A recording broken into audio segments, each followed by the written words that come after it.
अत्र शूरा महेश्वासा भीमार्जुन समायुधि युयुधानो विराटश्च द्रुपदश्च महारथः। इस सेना में महेश्वासा, महान ईश में वास दिलाने वाले भाव रूपी भीम, अनुराग रूपी अर्जुन के समान बहुत से शूरवीर, जैसे सात्विकता रूपी सात्यकी, विराटः, सर्वत्र ईश्वरी प्रवाह की धारणा, महारथी राजा द्रुपद अर्थात अचल स्थिति, तथा धृष्टकेतुश्चेकितानः काशीराजश्च वीर्यवान् पुरुजित् कुन्तिभोजश्च शैब्यश्च नरपुंगवः। धृष्टकेतुः दृढ़ कर्तव्य, चेकितानः जहां भी जाए वहां से चित्त को खींचकर इष्ट में स्थिर करना, काशीराजः काया रूपी काशी में ही वो साम्राज्य है, पुरजित स्थूल सूक्ष्म और कारण शरीरों पर विजय दिलाने वाला पुरुजित, कुंती भोजः कर्तव्य से भव पर विजय, नरों में श्रेष्ठ शैव्य अर्थात सत्य व्यवहार।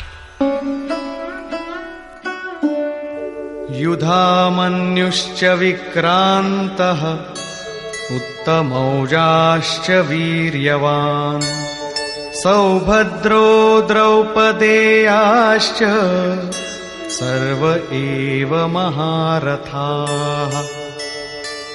और पराक्रमी युधामन्यु, युद्ध के अनुरूप मन की धारणा, उत्तमौजाः शुभ की मस्ती, सुभद्रा पुत्र अभिमन्यु, जब शुभ आधार आ जाता है तो मन भय से रहित हो जाता है, ऐसा शुभ आधार से उत्पन्न अभय मन, ध्यान रूपी द्रौपदी के पांचों पुत्र, वात्सल्य, लावण्य, सौम्यता, स्थिरता, सहृदयता, सब के सब महारथी है, साधन पथ पर संपूर्ण योग्यता के साथ चलने की क्षमताएं हैं। इस प्रकार दुर्योधन ने पांडव पक्ष के 15-20 नाम गिनाए, जो दैवी संपद के महत्वपूर्ण अंग है। विजातीय प्रवृत्ति का राजा होते हुए भी मोह ही सजातीय प्रवृत्तियों को समझने के लिए बाध्य करता है। दुर्योधन अपना पक्ष संक्षेप में कहता है, यदि कोई बाह्य युद्ध होता तो अपनी फौज बढ़ा चढ़ा कर गिनाता, विकार कम गिनाए गए, क्योंकि उन पर विजय पाना है, वे नाशवान हैं। केवल 5-7 विकार बताए गए, जिनके अंतराल में संपूर्ण बहिर्मुखी प्रवृत्ति विद्यमान है, जैसे अस्माकं तु विशिष्टाये तान्निबोध द्विजोत्तम नायका मम सैन्यस्य संज्ञार्थं तान् ब्रवीमि ते। द्विजोत्तम, हमारे पक्ष में जो प्रधान हैं उन्हें भी आप समझ लें। आपको जानने के लिए मेरी सेना के जो नायक हैं उनको कहता हूं। बाह्य युद्ध में सेनापति के लिए द्विजोत्तम संबोधन असामयिक है। वस्तुतः गीता अंतःकरण की 2 प्रवृत्तियों का संघर्ष है, जिसमें द्वैत का आचरण ही द्रोण है। जब तक हम लेश मात्र भी आराध्य से अलग हैं, तब तक प्रकृति विद्यमान है, द्वैत बना है। इस द्वि पर जय पाने की प्रेरणा प्रथम गुरु द्रोणाचार्य से मिलती है। अधूरी शिक्षा ही पूर्ण जानकारी के लिए प्रेरणा प्रदान करती है। वो पूजा स्थली नहीं, वहां शौर्य सूचक संबोधन होना चाहिए। विजातीय प्रवृत्ति के नायक कौन कौन हैं?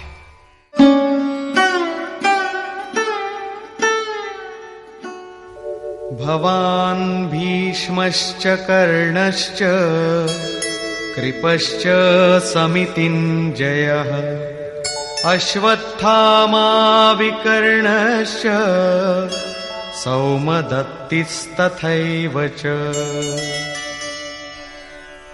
एक तो स्वयं आप द्वैत के आचरण रूपी द्रोणाचार्य हैं, भ्रम रूपी पितामह भीष्म है। भ्रम इन विकारों का उद्गम है, अंत तक जीवित रहता है, इसलिए पितामह है। समूची सेना मर गई, ये जीवित था। शरशैया पर अचेत था, फिर भी जीवित था। ये है भ्रम रूपी भीष्म। भ्रम अंत तक रहता है। इसी प्रकार विजातीय कर्म रूपी कर्ण तथा संग्राम विजयी कृपाचार्य हैं। साधनावस्था में साधक द्वारा कृपा का आचरण ही कृपाचार्य है। भगवान कृपाधाम है और प्राप्ति के पश्चात संत का भी वही स्वरूप है।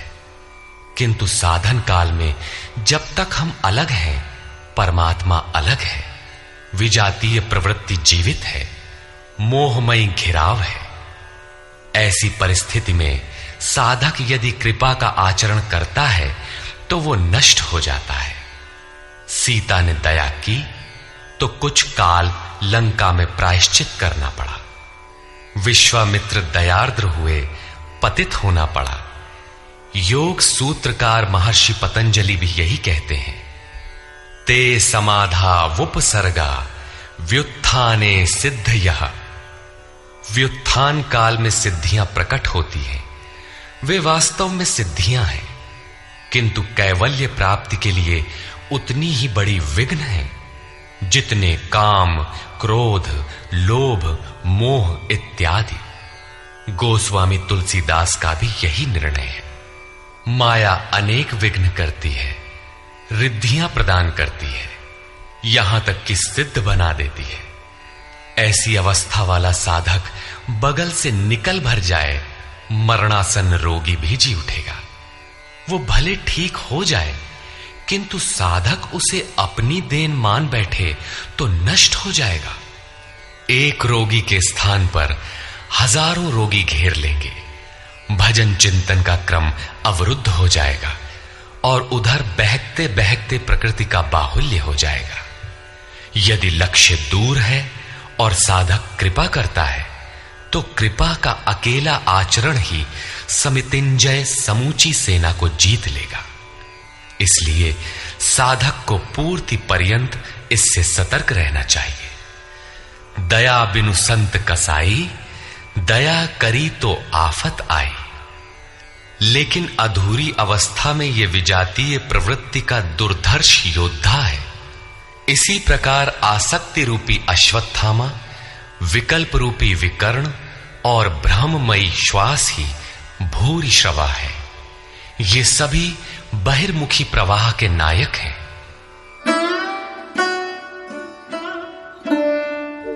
अन्ये च बहवः शूराः मदर्थे त्यक्तजीविताः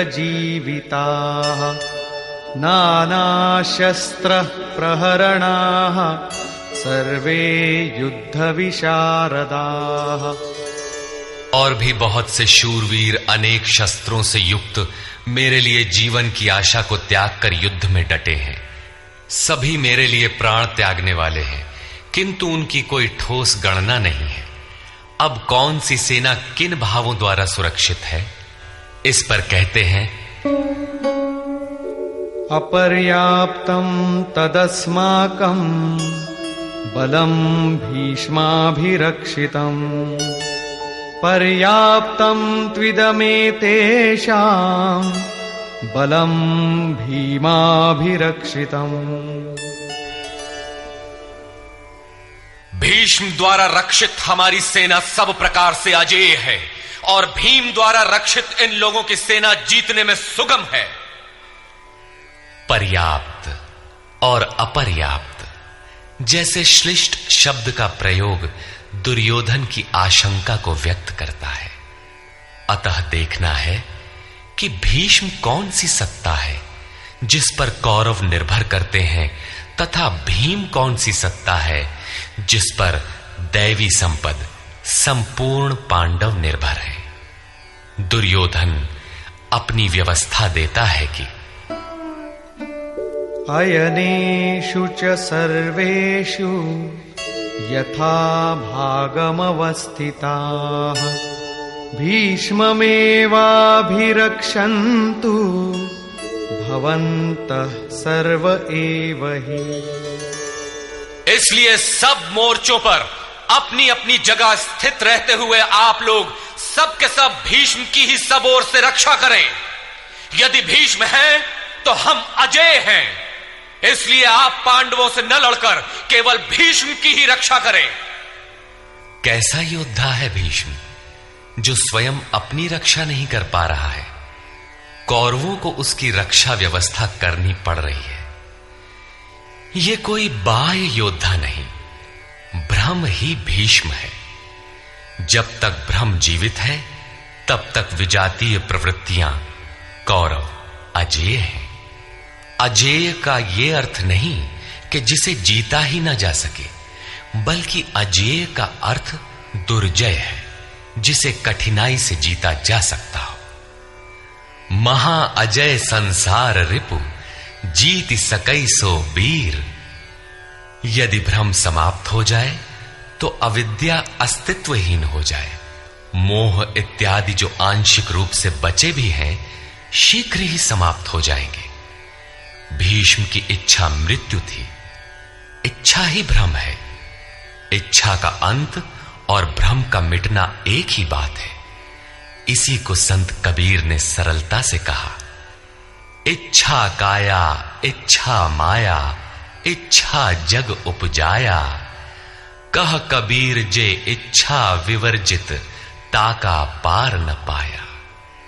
जहां भ्रम नहीं होता वो अपार और अव्यक्त है।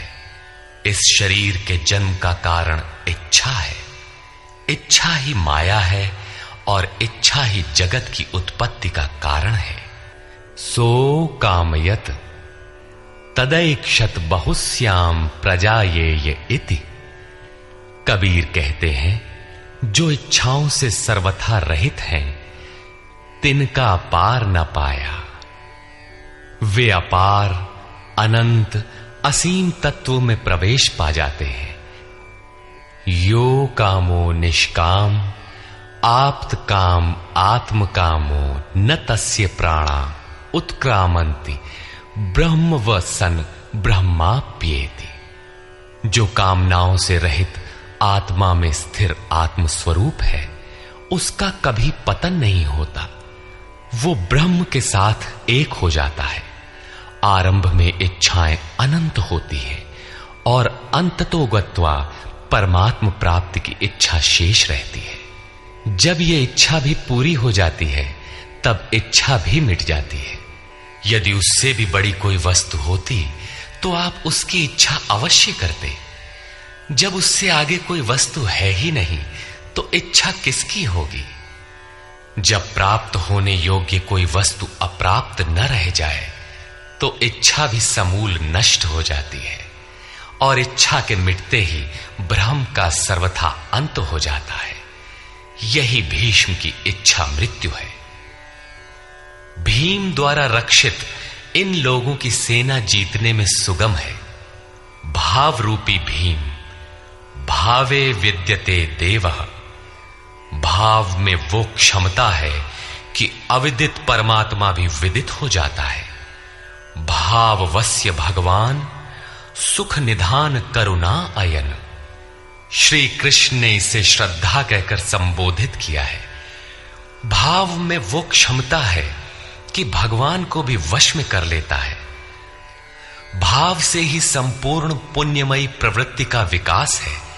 ये पुण्य का संरक्षक है तो इतना बलवान कि परम देव परमात्मा को संभव बनाता है, किंतु साथ ही इतना कोमल भी है कि आज भाव है तो कल अभाव में बदलते देर नहीं लगती। इष्ट में लेश मात्र भी त्रुटि प्रतीत होने पर भाव डगमगा जाता है।